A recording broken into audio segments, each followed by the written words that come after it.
Dari siang kali ini kami awali dari sejumlah anggota Kabinet Merah Putih berpencar untuk meninjau sejumlah lokasi cek kesehatan gratis yang berlangsung mulai hari ini.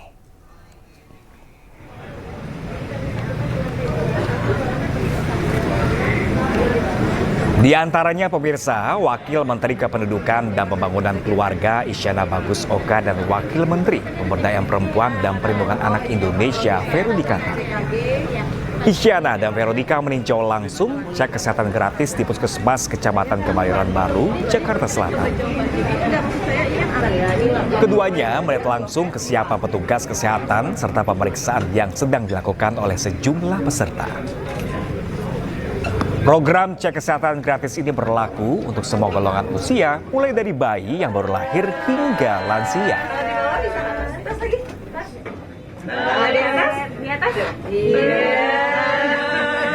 Bahwa dimulainya cek kesehatan gratis bagi warga masyarakat Indonesia, seluruh warga negara Indonesia, dengan sasaran penerima manfaat 281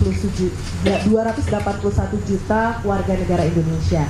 Jadi sifatnya dari program cek kesehatan gratis ini adalah bagaimana seluruh warga negara Indonesia, baik dari mulai bayi, anak-anak, remaja, dewasa, hingga lansia, semuanya tidak ada yang ketinggalan, no one left behind dalam program ini. Kita akan mengubah paradigma kita ke preventif sebenarnya.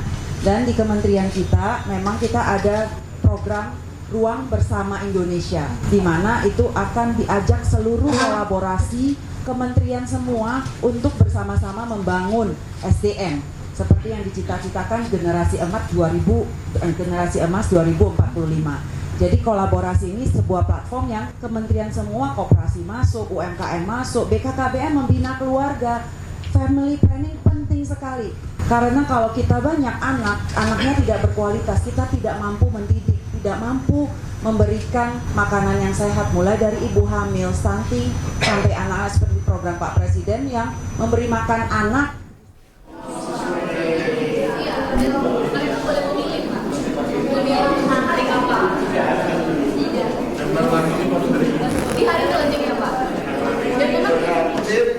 Menteri Koordinator Bidang Pemberdayaan Masyarakat Muhammad Iskandar juga mendatangi pelaksanaan cek kesehatan di Puskesmas Ciater, Tangerang Selatan. Caimin melihat langsung antrian warga saat mengecek kesehatan. Caimin juga ikut serta mengecek kesehatan matanya dengan dokter di Puskesmas Ciater. Puskesmas Ciater memberikan kuota 10 orang perharinya dalam setiap hari untuk masyarakat yang hendak melakukan pengecekan kesehatan. Masyarakat bisa datang secara langsung atau mendaftar melalui aplikasi Satu Sehat. Tadi bawa screening. Ya. Setelah screening baru pemeriksaan apa ini? Pemeriksaan mata Pak. Pasiennya di belakang tadi Pak. Lagi pemeriksaan. Kita. J O T J F L E. Cek kesehatan dimulai hari ini secara serentak di seluruh tanah air. Hari ini kita saksikan di seluruh puskesmas. Kepada seluruh masyarakat yang belum mendengar atau belum tahu kalau ada cek kesehatan gratis, maka silahkan mendatangi puskesmas di tempat masing-masing. Ada aplikasi namanya Satu Sehat, di mana 1 tahun 1 kali seluruh rakyat Indonesia akan mendapatkan pelayanan cek kesehatan gratis. Tanggalnya pas di hari ulang tahun Anda semua. Kepada yang hari ini ulang tahun, segera bergegas ke puskesmas. Kepada yang besok ada yang ulang tahun, segera bergegas ke puskesmas. Ada pemeriksaan atau cek kesehatan gratis, hadiah ulang tahun dari pemerintah dan negara. Bagi yang menjadi peserta aktif BPJS Kesehatan bisa menggunakan fasilitas keanggotaan dari BPJS Kesehatan. Karena itu saya dan seluruh pihak mendorong kepada seluruh masyarakat jangan lupa yang menjadi peserta non-aktif segera mengaktifkan diri. Ya pemirsa, hari pertama cek kesehatan gratis juga mulai berlakukan di Depok, Jawa Barat pemirsa. Salah satunya di Puskesmas Beji, Depok, Jawa Barat. Pemeriksaan kesehatan gratis ini merupakan program pemerintah pusat yang dilakukan sesuai kelompok umur dengan 20 kategori pemeriksaan. Mulai dari status gizi, tekanan darah, gula darah, resiko stroke, jantung, hingga fungsi ginjal. Untuk melakukan cek kesehatan gratis, warga yang berulang tahun pada periode Januari-Februari bisa mendaftarkan diri hingga bulan April mendatang. Program cek kesehatan gratis ini mendapat sambutan positif dari masyarakat. Cek kesehatan gratis hari ulang tahun ini juga menargetkan penerima manfaat ke 280 juta warga Indonesia. Satu prioritas.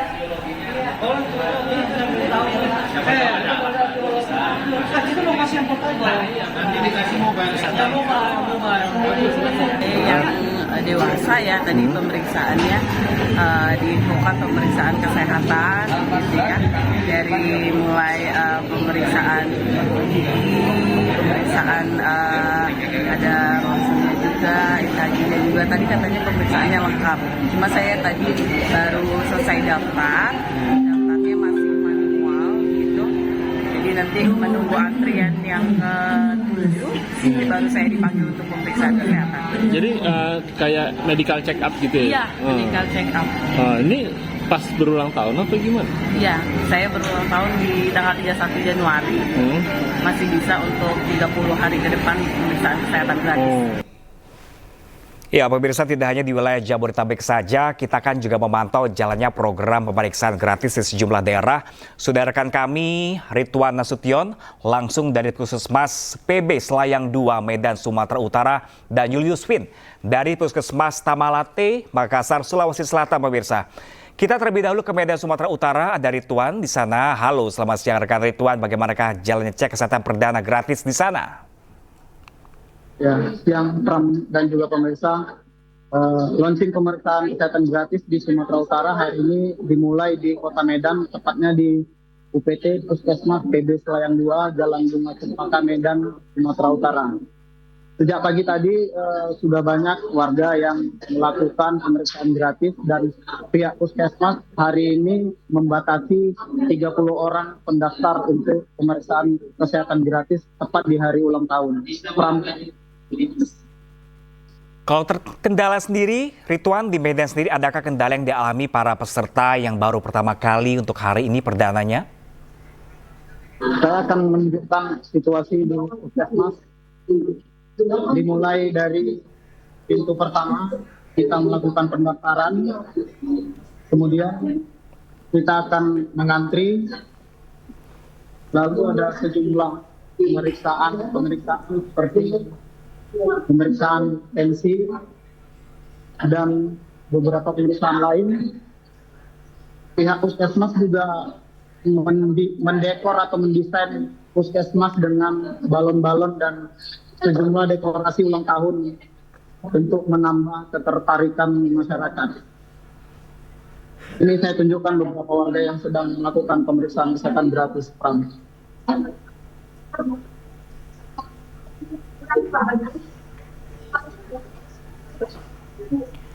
Baik Ridwan, kalau di lokasi Anda melaporkan pada siang hari ini, apakah ada kuota khusus yang dibatasi di sana untuk para penerima manfaat dari cek kesehatan gratis ini? Pihak Puskesmas sendiri membatasi untuk 30 orang per hari untuk pemeriksaan kesehatan gratis, Pram. Oke, baik. Terima kasih rekan Ridwan langsung dari Medan. Tahan dulu sebentar karena kita akan bergeser ke Makassar, Sulawesi Selatan. Ada rekan kami Julius Win di sana. Yul, seperti apakah kondisi terkini perdana cek kesehatan gratis bagi masyarakat Sulawesi di sana?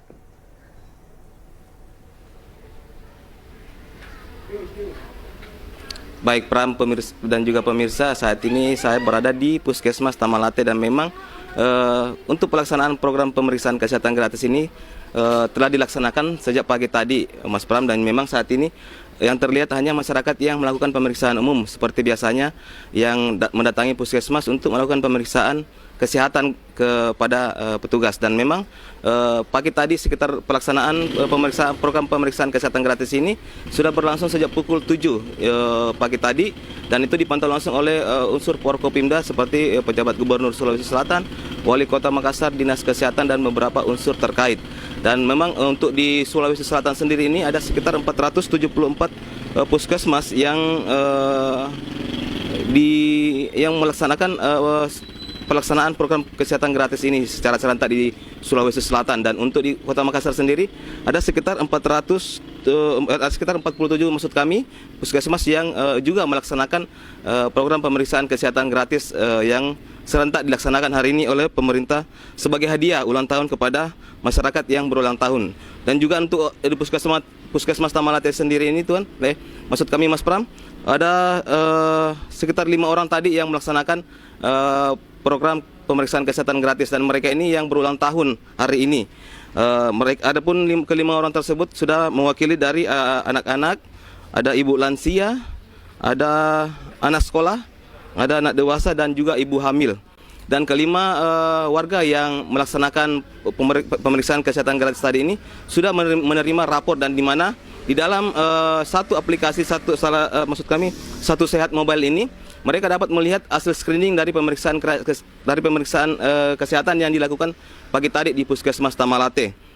Dan juga untuk Puskesmas Tamalate sendiri sudah setiap hari menerima warga yang berulang tahun untuk datang melakukan check up di Puskesmas Tamalate ini sendiri. Pram.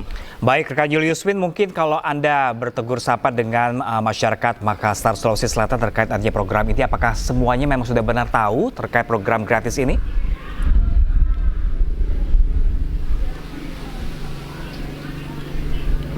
Baik, Pram, kalau kami tadi berbincang dengan beberapa warga, memang sebagian mereka belum tahu ya, dan ada juga beberapa yang melihat dari beberapa postingan di beberapa media sosial terkait adanya program dari pemerintah ini dalam hal pemeriksaan kesehatan gratis. Dan memang kalau secara umum sih beberapa warga belum tahu ya terkait giat program dari pemerintah ini sendiri, Mas Pram. Baik, terima kasih banyak Julius Win langsung dari Makassar, Sulawesi Selatan, dan sebelumnya tadi Rituan Nasution langsung dari Medan, Sumatera Utara. Terima kasih dan selamat bertugas kembali rekan-rekan. Pemerintah memastikan masyarakat bisa menikmati layanan pemeriksaan kesehatan gratis di hari ulang tahunnya mulai Februari 2025, pemirsa. Lantas bagaimana mekanismenya? Berikut informasinya. Pemerintah telah mengklasifikasikan pemeriksaan berdasarkan usia. Untuk balita, pemeriksaan difokuskan pada penyakit-penyakit bawaan lahir. Bila terdeteksi, penyakit ini bisa ditangani lebih awal dan mencegah risiko keterbelakangan mental pada anak. Sementara untuk remaja, pemeriksaan difokuskan kepada obesitas, diabetes, hingga kesehatan gigi. Untuk usia dewasa, pemeriksaan berfokus pada deteksi dini kanker seperti kanker payudara, leher rahim, paru, dan usus besar. Penyakit hipertensi juga menjadi salah satu perhatian pemerintah. Tidak hanya itu, kesehatan jiwa juga masuk dalam fokus pemeriksaan. Sementara untuk warga lanjut usia, pemeriksaan menitik beratkan pada kondisi kesehatan yang berkaitan dengan proses penuaan seperti Alzheimer, osteoporosis, dan stroke. Untuk menikmati program ini, warga harus mendaftarkan diri di aplikasi Satu Sehat. Nanti bila sudah terdaftar, warga bisa datang ke puskesmas atau fasilitas kesehatan terdekat dan menunjukkan kartu identitas. Nantinya bila sudah terverifikasi, mereka bisa menikmati pemeriksaan kesehatan lengkap secara gratis.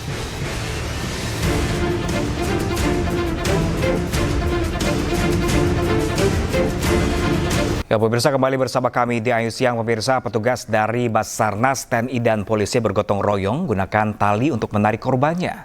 Tak hanya itu, petugas yang masuk dalam sumur harus gunakan alat pernafasan lantaran ketersediaan oksigen yang lemah di dalam sumur tersebut.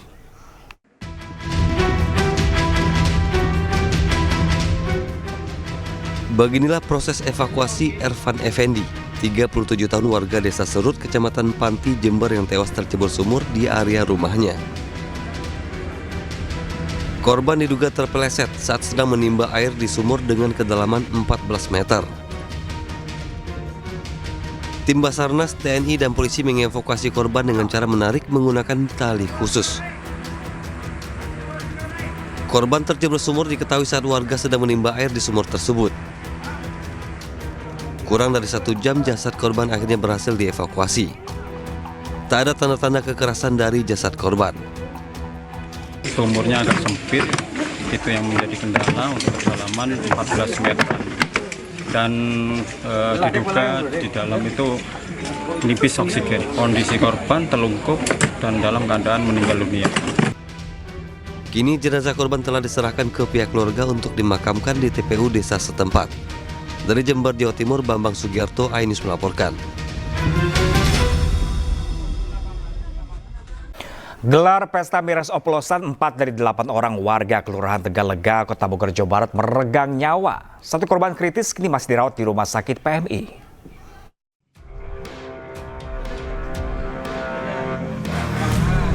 4 dari 8 warga Kelurahan Tegalega, Kecamatan Bogor Tengah, Kota Bogor, Jawa Barat meregang nyawa usai menggelar pesta miras oplosan Jumat malam. Keempat korban sempat dilarikan ke rumah sakit namun nyawanya tak tertolong. Sementara 1 korban lainnya masih kritis di rumah sakit. Diketahui sebelumnya 8 orang pekerja setim motor dan toko buruh menggelar pesta miras di bengkel sekitar. Keesokan harinya mereka mengeluh sakit perut, mual dan muntah hingga dilarikan ke rumah sakit. Kalau warga saya cuma 1 orang, yang 2 warga RT 4. Jadi 3 orang. Itu kondisinya apa, meninggal atau Nah, udah dimakamin semua Pak. Saya juga kurang tahu Pak ya. Kalau ngomongnya sih minumnya malam Sabtu Pak. Di mana Pak? Di setim motor itu. Dari hasil olah TKP, 8 orang tersebut diduga mengkonsumsi miras jenis arak ginseng yang dicampur minuman perasa kemasan. Untuk saat ini pemeriksaan sedang berlangsung, pendalaman terhadap baik pedagang maupun saksi-saksi. Jadi total orang yang minum ada 8 orang. Untuk jenis minumannya sendiri? Minumannya ini jenisnya aseng atau arak ginseng. Itu merupakan produksi home industry. Itu dicampur menggunakan kuku bima dan hidrokoko. Selain mengamankan barang bukti, polisi juga memeriksa saksi dan penjual miras. Dari Bogor, Jawa Barat, Andi Firmansyah, iNews melaporkan. Hujan deras di Kabupaten Kupang, NTT menyebabkan sungai meluap hingga menyeret mobil pick-up akibat aliran yang deras. Sementara itu, mobil ambulans yang membawa pasien dari Kecamatan Sulamu nekat menerobos banjir sungai Nevopal. Bencana terjadi di Desa Silu, Kecamatan Fatuleu, tepatnya di Tuamnanu. Ini korban 1 buah unit mobil pick-up. Sebuah mobil pick-up terseret banjir di Sungai Tuamnanu, Desa Silu, Kabupaten Kupang, Nusa Tenggara Timur. Mobil yang membawa 4 penumpang dan seorang supir ini hendak kembali ke Desa Oimova. Namun ketika menyeberangi sungai, arus deras menyeret kendaraan mereka. Penumpang berhasil menyelamatkan diri, sedangkan mobil jatuh ke dalam aliran sungai. Ya, ambulans menerobos banjir karena orang sakit. Ini kondisinya. Di Kecamatan Sulamu, Kabupaten Kupang, sebuah ambulans yang membawa pasien nekat menerobos sungai Nevopal. Namun derasnya arus membuat mobil terjebak di tengah sungai, hingga memicu kepanikan warga sekitar. Warga beramai-ramai turun ke sungai dan membantu ambulans keluar dari arus deras. Mobil berhasil didorong keluar dari jebakan banjir dan melanjutkan perjalanan menuju ke rumah sakit. Saya menghimbau kepada seluruh masyarakat Kabupaten Kupang untuk selalu siap siaga menghadapi cuaca ekstrim yang sementara berlangsung di seluruh wilayah Kabupaten Kupang. Diharapkan Bapak Mama, Bapak Saudara bisa mengikuti atau mendapatkan informasi yang benar dan terpercaya. Berdasarkan informasi BMKG, wilayah Kupang dalam beberapa hari ke depan akan mengalami cuaca ekstrim, hujan, serta petir dan angin kencang. Selain itu, masyarakat diimbau agar berhati-hati terhadap potensi angin kencang. Tim Liputan iNews melaporkan.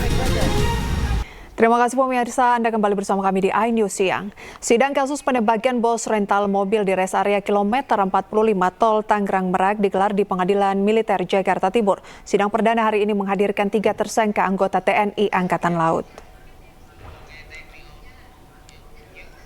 Sidang dimulai pukul 9 pagi tadi dengan agenda pembacaan surat dakwaan terhadap 3 tersangka anggota TNI Angkatan Laut. Sidang perdana dilaksanakan terbuka umum dengan menghadirkan 20 saksi. Seluruh saksi yang dihadirkan berasal dari kalangan sipil. 2 dari 3 tersangka penembakan bos rental mobil kini dijerat dengan pasal pembunuhan berencana, dan berdasarkan pemeriksaan terhadap saksi dan tersangka, kasus ini bisa dilimpahkan kepada Auditor Militer 207 Jakarta untuk diproses lebih lanjut. 30 Januari 2025, Auditor Militer Gorilami Sarjana Hukum Mayor THK 2195-030-221272. Auditor pendamping Mayor THK Iswadi Esa. Auditor pendamping Mayor THK Washington Martal Esa. Selesai, Yang Mulia.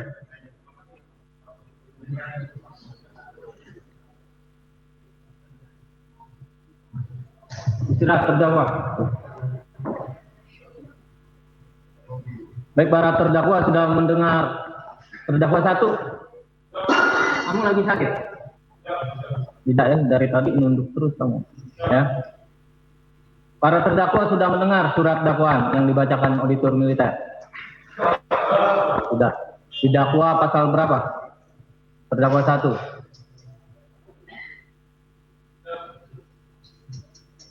Terdakwa 2. Didakwa pasal berapa? Didakwa pasal 350 KUHP, 938 dan pasal 480 secara bersama-sama penadaannya. Terdakwa 1 dan terdakwa 2 didakwa oleh Pak Auditor Militer pasal 340 KUHP, ya, junto pasal 55 ayat 1 ke 1 KUHP. Subsidiarnya pasal 338 junto pasal 55 ayat 1 ke 1 KUHP dan pasal 480 ya ke 1 KUHP junto pasal 55. Itu untuk terdakwa 1 dan terdakwa 2, primer, subsidiar, dan 480. Untuk terdakwa 3 pasal 480. Jelas ya, ke 1 KUHP junto pasal 55 penadaan secara bersama-sama ya. Untuk itu, atas dakwaan yang dibacakan Auditor Militer, para terdakwa mempunyai hak untuk mengajukan eksepsi ya, akan mengajukan eksepsi atau tidak karena para terdakwa didampingi oleh. Sementara itu, pemirsa, Pengadilan Negeri Jakarta Selatan kembali menggelar sidang pra-peradilan Sekjen PDIP Hasto Kristianto. Sidang beragendakan penyerahan bukti dari pihak termohon KPK. Tim Biro Hukum KPK membawa bukti berupa dokumen ke persidangan pra-peradilan yang digelar di ruang sidang utama PN Jakarta Selatan. Selain menyerahkan bukti di persidangan, tim Biro Hukum KPK pun rencananya akan menghadirkan saksi dan ahli di persidangan.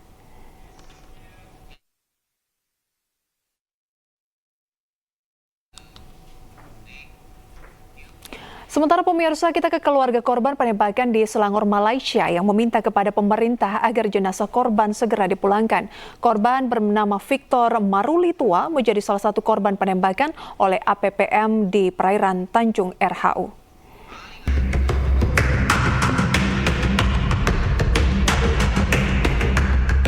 Seorang warga Kabupaten Humbang Hasundutan, Sumatera Utara menjadi korban penembakan di Selangor, Malaysia. Kini pihak keluarga berharap agar pemerintah membantu keluarga untuk memulangkan jenazah ke kampung halamannya untuk dimakamkan. Korban bernama Victor Marulitua Simare-Mare merupakan korban penembakan oleh tim patroli Agensi Penguatkuasaan Maritim Malaysia atau APMM di perairan Tanjung Ru, Selangor, Malaysia pada 24 Januari lalu.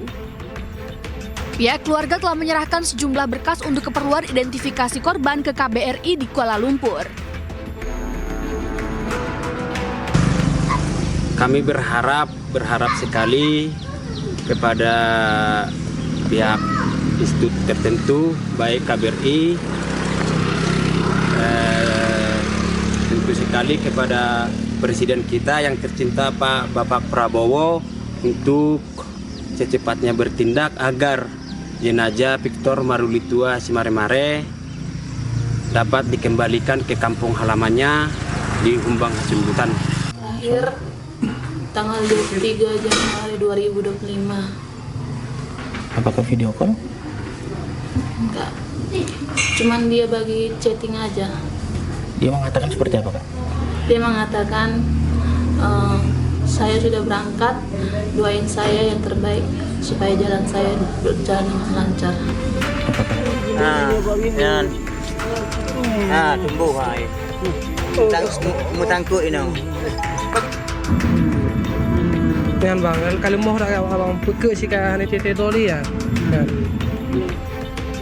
Peristiwa penembakan WNI terjadi pada Jumat 24 Januari lalu sekitar pukul 3 waktu setempat.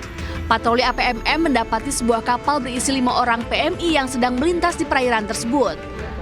2 orang meninggal dunia akibat luka tembak. 1 jenazah bernama Basri sudah dipulangkan ke Indonesia. Sementara 1 jenazah lainnya diduga bernama Victor Maruli, namun masih dalam proses identifikasi. Sementara itu 3 WNI lainnya yang sebelumnya dalam kondisi kritis kini telah sadar dan akan menjalani investigasi oleh otoritas Malaysia. Menanggapi insiden ini, Presiden Prabowo Subianto dan Menteri Luar Negeri Sugiono meminta untuk investigasi menyeluruh dengan melibatkan Kementerian Politik Hukum dan HAM serta Barreskrim Polri. Dari Kabupaten Humbang Hasundutan, Aris Fernando Manalu, iNews melaporkan. Pemerintah Indonesia memulangkan 2 jenazah ABK korban kapal karam di Korea Selatan. 1 jenazah lainnya pekerja migran Indonesia di bidang manufaktur karena sakit.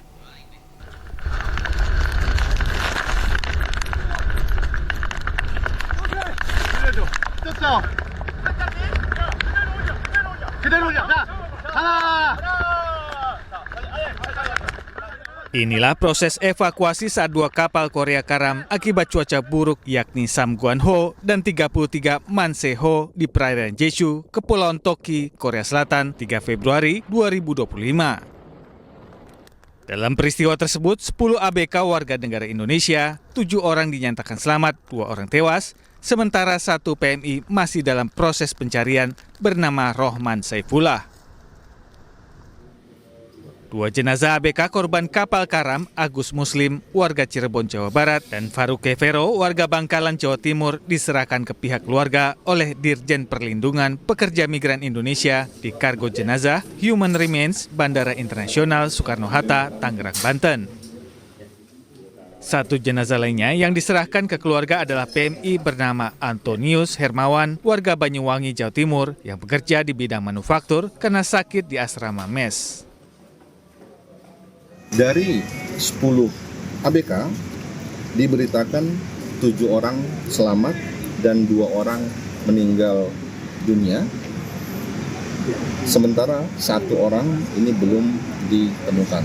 Saat ini pihak KBRI kita dan pemerintah Korea sedang melakukan pencarian terhadap 1 orang yang belum ditemukan atas nama Rohman Saifullah. Pemulangan jenazah PMI ini difasilitasi oleh pemerintah sebagai bentuk kehadiran negara dalam kewajiban melayani dan melindungi pekerja migran Indonesia. Dari Tangerang, Banten, Hasnugraha, iNews melaporkan. Kita ke informasi lain pemirsa, setelah melakukan kunjungan di Roma dan Vatikan dan bertemu dengan Paus Fransiskus, Presiden kelima Republik Indonesia Megawati Soekarno Putri tiba di Arab Saudi. Didampingi Ketua DPR RI Puan Maharani dan putra tertuanya Muhammad Rizky Pratama serta sejumlah delegasi, Megawati mendarat di Bandara King Abdul Aziz International Airport, Jeddah.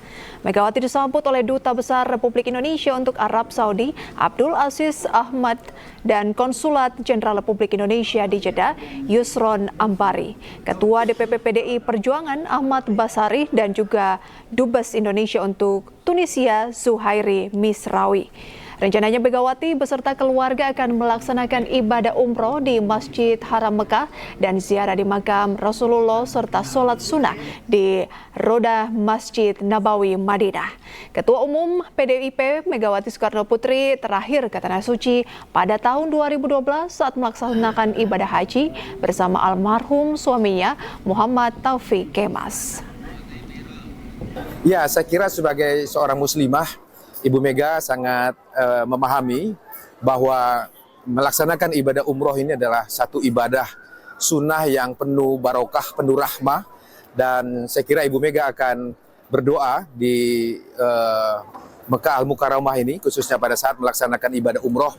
Pertama tentu mendoakan keluarga beliau yang telah mendahului, Bung Karno, Ibu Fatmawati, dan tentu Ibu Mega juga pasti akan mendoakan untuk keselamatan bangsa dan negara serta rakyat Indonesia dari segala macam cobaan, dari segala macam hal-hal yang bisa menjaga keutuhan negara kesatuan Republik Indonesia.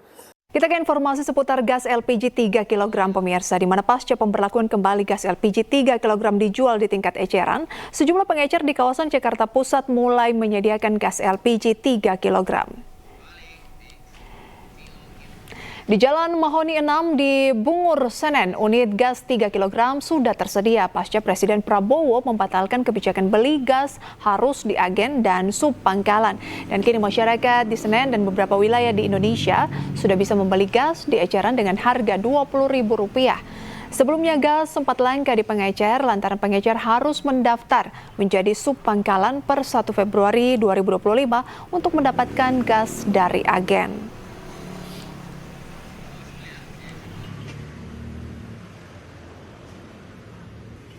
Terima kasih pemirsa, Anda kembali bersama kami di iNews Siang. Ratusan warga Tempel Sleman, Yogyakarta keracunan makanan hajatan pernikahan.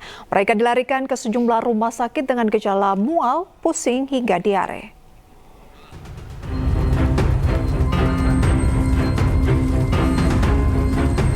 Warga Dusun Kerasakan, Lumbung Rejo, Sleman, Yogyakarta dihebohkan dengan keracunan makanan yang menyerang para tamu undangan pernikahan.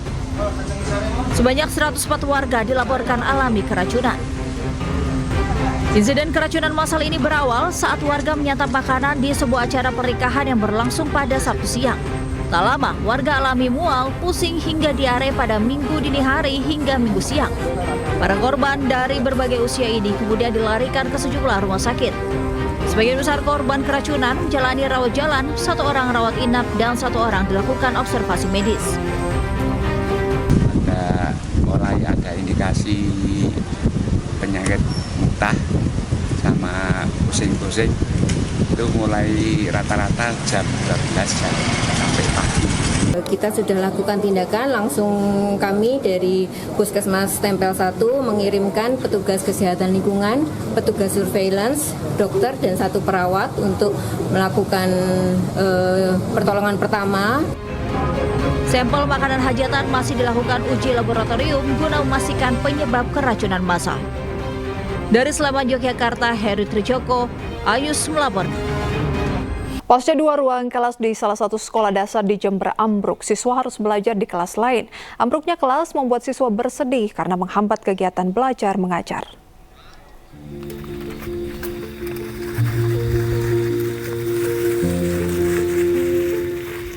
Berbeda dari hari-hari sebelumnya, ketika masuk jam sekolah, siswa dan siswi SD Curah Nongko 3 Jember ini terbiasa langsung masuk kelas masing-masing.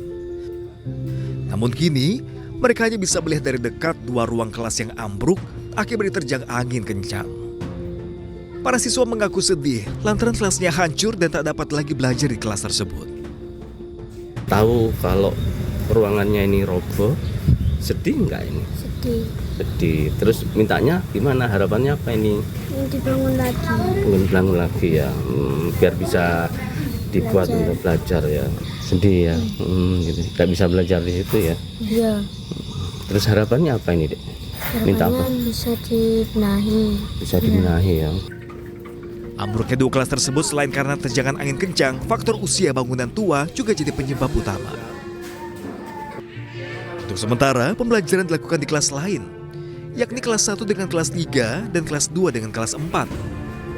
Namun, jika kurang mencukupi, sebagian akan ditaruh di gudang yang nantinya akan diberi meja dan juga kursi. Karena siswa kami juga sedikit ya, kelas 1 dan kelas 2, kemudian rencana kita taruh di tempat, karena kami punya gudang, dapur ya, ada dapur di sana. Dan di dapur atau gudang itu ada, bisa kita tempatin meja, rencana sampai mulai hari Senin ini kita taruh di sana sementara. Sementara, 3 ruang belajar Madrasah Aliyah Negeri 2 di Majalengka, Jawa Barat jebol setelah tertimpa tembok karena tidak kuat menahan terjangan banjir. Sejumlah meja dan kursi berantakan di dalam kelas. Bahkan sarana ibadah sekolah juga rusak akibat terjangan banjir. Pihak sekolah mengaku kondisi ruang belajar jebol akibat tertimpa tembok milik warga karena kondisi curah hujan tinggi. Tertimbun di situ dan bentengnya nggak kuat sehingga roboh menimpa tiga ruang kelas kita. Itu kelas apa aja Kang yang 3 ruang? Kelas 10, 1, 10, 2, 10, 3. Selain 3 ruangan belajar jebol, apa lagi? Selain 3 ruangan kelas yang jebol, kelas yang lainnya kena efeknya dan masuk ke kelas yang lainnya itu sekitar 30 cm. Pihak sekolah pun akan berlakukan belajar daring selama 2 hari karena sebagian guru akan membersihkan material reruntuhan. Tim Liputan iNews melaporkan. Sementara itu pemirsa, puluhan rumah warga rusak, beberapa diantaranya roboh akibat angin kencang di Jembrana, Bali. Cuaca buruk juga menyebabkan penyeberangan lintas Gilimanuk ditutup sementara. Hancur, Pak. Habis semua bangunannya tuh.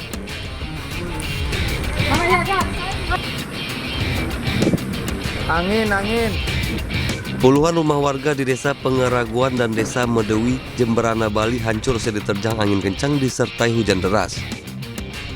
Cuaca buruk dan badai hampir melanda semua wilayah di Kabupaten Jembrana.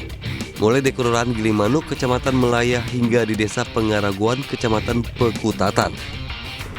Selain merusak rumah warga, hujan deras disertai angin kencang juga mengakibatkan sejumlah pohon tumbang menimpa kandang sapi di Desa Pengeraguan. Bahkan sejumlah sapi tertimpa dan terjepit material bangunan. Beberapa kejadian memang karena angin, hujan disertai angin, ada banyak sekali kejadian, terutama rumah roboh di Gilimanuk, ada beberapa rumah, kemudian di Cupel, kemudian di Imbang, jadi terakhir saya terima laporan gitu. Nah, di samping itu juga pohon tumbang juga banyak. Terpantau di area Pelabuhan Gilimanuk, angin bertiup kencang. Cuaca buruk juga mengganggu aktivitas penyeberangan di perairan Selat Bali. Pelayanan jasa penyeberangan Gilimanuk Ketapang sempat ditutup sementara. Aktivitas pelabuhan pun kembali dibuka pada Minggu siang. Dari Jembrana, Bali, Yoman Sudika, iNews melaporkan.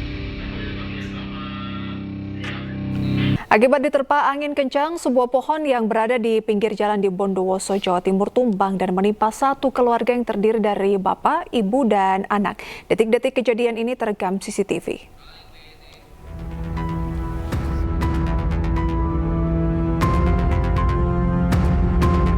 Kamera pengawas merekam detik-detik pohon tumbang yang menimpa pengendara motor di Desa Sumbersalam, Kecamatan Tenggarang. Awalnya korban mengendarai sepeda motor cukup kencang.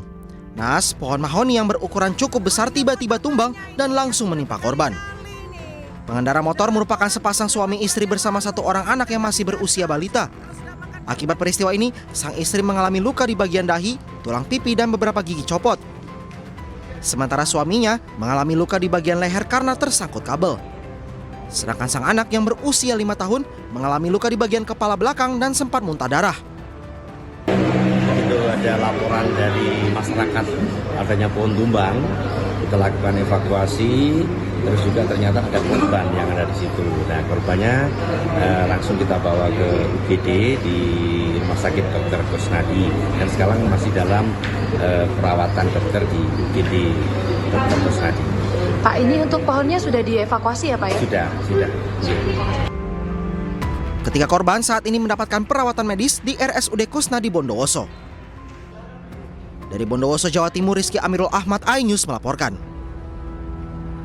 Sementara itu pemirsa, setelah melakukan pencarian, korban penumpang angkot tenggelam di Kali Cengkareng Drain akhirnya ditemukan. Dan informasi ini sekaligus akan menutup iNews siang hari ini. Cuplikan tayangan berita iNews dapat Anda saksikan di kanal YouTube @official iNews. Dan selanjutnya pemirsa, Anda akan menyaksikan Pemimpin Rakyat bersama rekan kami Desvita Bionda. Saya Prisa Sambodatu pamit undur diri, selamat beraktivitas dan sampai jumpa.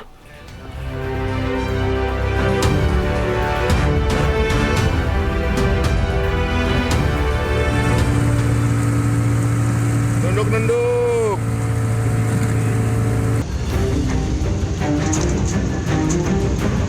Dengan menggunakan perahu karet dan menggunakan metode pencarian lempar jangkar serta memutar-mutarkan perahu karet, tim rescue gabungan dari Basarnas dan pemadam kebakaran akhirnya berhasil menemukan seorang penumpang angkot yang tenggelam di Kali Cengkareng Drain, Jakarta Barat. Korban berjenis kelamin pria berusia sekitar 50 tahun ditemukan dalam radius 2,7 km dari titik hilang dengan kondisi meninggal dunia. Petugas langsung mengevakuasi jasad korban tanpa identitas itu ke Rumah Sakit Polri Kramat Jati untuk kepentingan otopsi. Tim SAR gabungan melakukan pencarian dari lokasi kejadian pada pukul 07.30 waktu Indonesia Barat tadi pagi, dan pada pukul 13.35 waktu Indonesia Barat korban berhasil ditemukan oleh tim SAR gabungan. Setelah itu korban dievakuasi dengan menggunakan perahu karet dan saat ini dibawa ke Rumah Sakit Kramat Jati Polri. Kasus tenggelamnya angkot ini terjadi 2 hari yang lalu dan kini telah ditangani Polsek Cengkareng, Jakarta Barat. Dari Jakarta, Miftahul Gani, iNews melaporkan.